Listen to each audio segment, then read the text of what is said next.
Soho Parish Primary is running a whole school project on sustainable transport. It's a hot topic, especially for a school located in the heart of London. The staff have shelved the regular timetable for 2 whole weeks and instead will be teaching the curriculum by looking at transport sustainability issues. They've called the project Every Journey Matters. Sustainable transport isn't on the surface an easy concept to get across to primary age children, and we've had to think really quite hard about how we could do that. Good morning, everybody! Go, go, go! We chose to do it over a fortnight because we felt that we could get in depth into a lot of the areas much more effectively by making it a 2-week unit rather than a single week.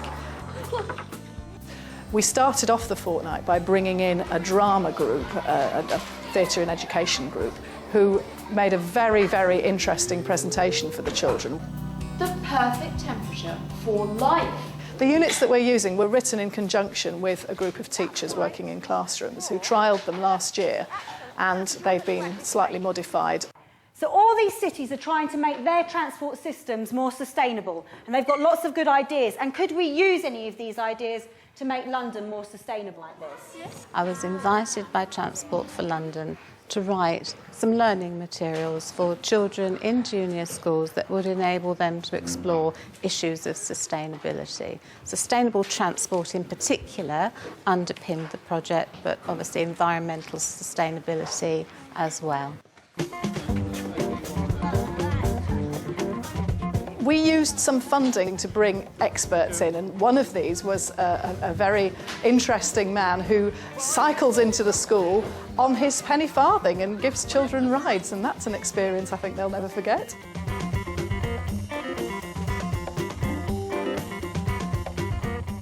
We all know bikes are fun, and at your ages, of course, they're fun. But in the end, a bicycle's a wonderful means of transport. You can see how engaged the children are in the issues and in the work that they're doing. They're absolutely passionate about it. Would I ever manage to get around the world on one of those? You might need slightly longer legs than the ones you've got at present, because that distance is too big for your legs.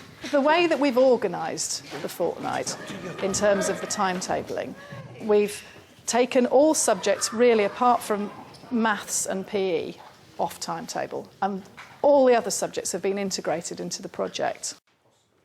Younger children have been learning about wheels, about the history of the bicycle, about different forms of transport. The older children, the year sixes, have really got in depth into a study of climate change and its causes and effects and what can be done about it.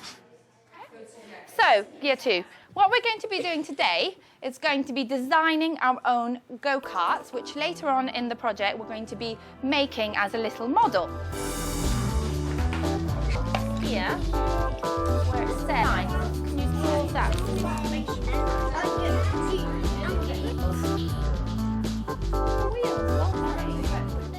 We're doing top view and side view of go-karts, and we're colouring them in, and we're going to make them.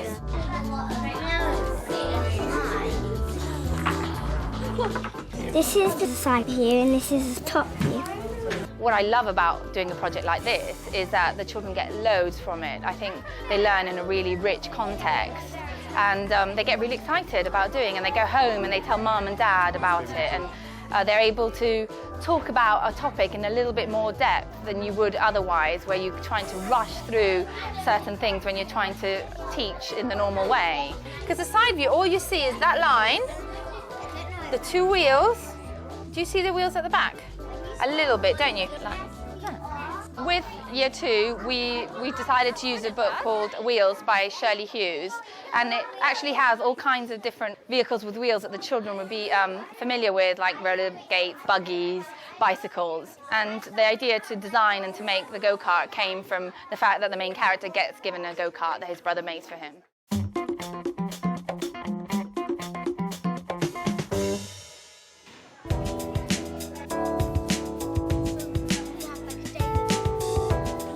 We're we're working on a transport to see how they travel around to get to school and to get to other places.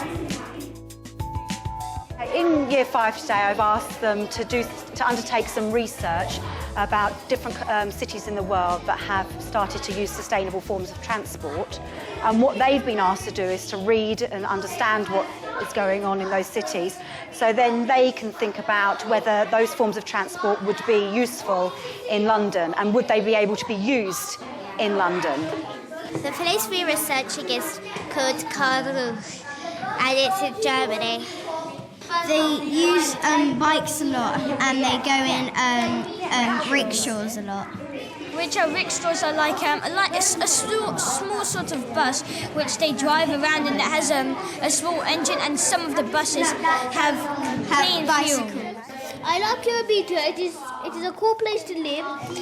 A spirit of genuine inquiry and collaboration, I think, is terribly, terribly exciting, and you see that in all the work that the children have done. What did you do at school today? I rode a penny farthing.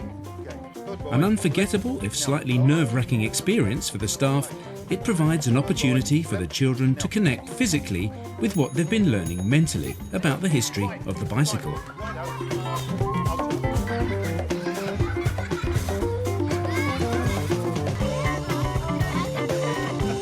Very elegant.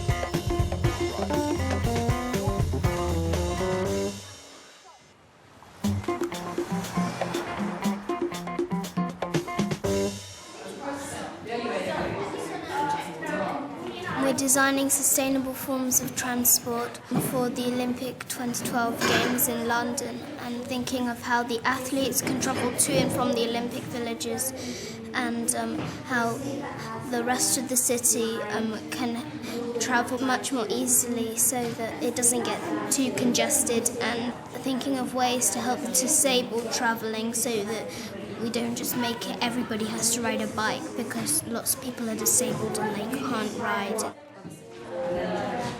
I was appointed as mayor today for my team, and my responsibility is organising everybody's job and telling them basically what to do.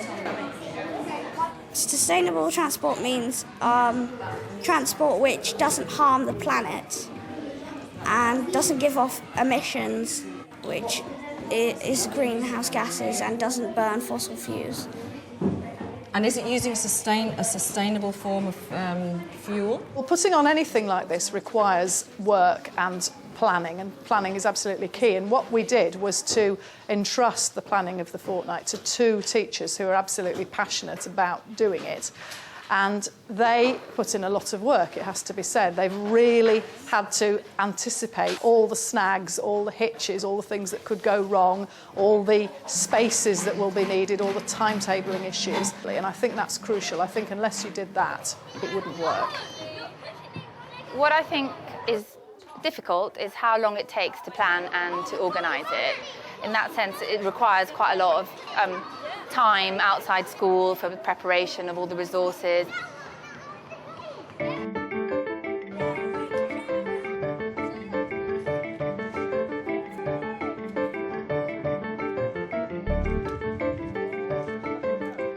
One of the things that we've done was to get a cycle trainer to come in and work with the children and to help them to develop safe cycling skills, which is really, really important anywhere, but particularly in this very busy and built-up area.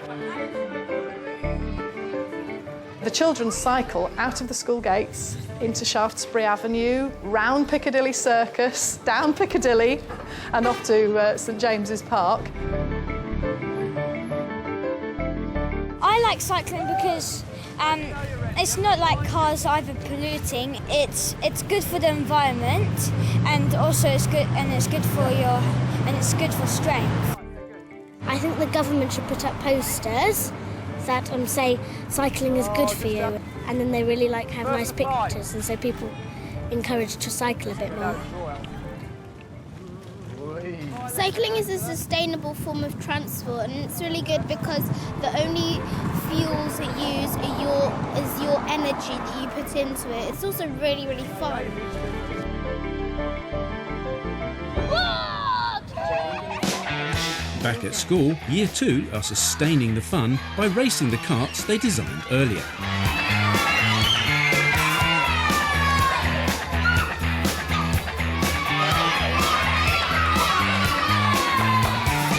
Why do you think that's not working, Sienna? Because there's no straw. And what will happen if there's no straw? Look at the axle. The axle won't turn, will it?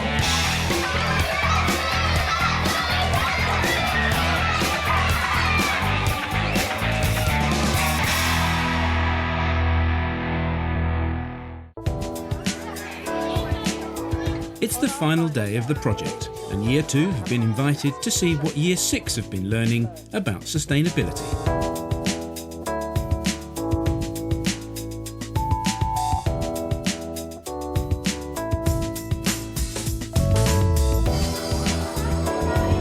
And they're quite fast, and polar bears are quite heavy. Global warming can affect almost anything, animals, plants and especially the environment. Rivers in Australia and China have been affected. All the fish have died because the waters are turning acidic. Every class will go round and look at the work of the other classes, and children in each class will have an opportunity to present their work to others and show what they've done. Parental involvement is something that Soho Parish does well. Now it's the parents' turn to have a look at sustainable transport through the eyes of their children.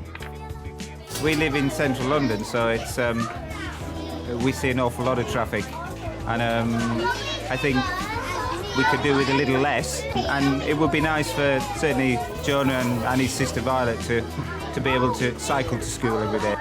It's a cardboard base, wooden wheels, wooden axle with a sticker on it. I think they need to know about any kind of present day issue, really. I mean, teaching, the sooner you start, the sooner they know, and at the end of the day, they're the ones going to be making the decisions in not so many years, really.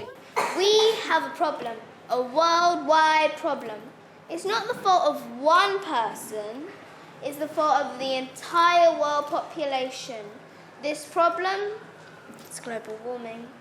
A few of us got together over coffee this morning. We were talking about the whole project, which is really fantastic, and it's really important that they're doing this about sustainability.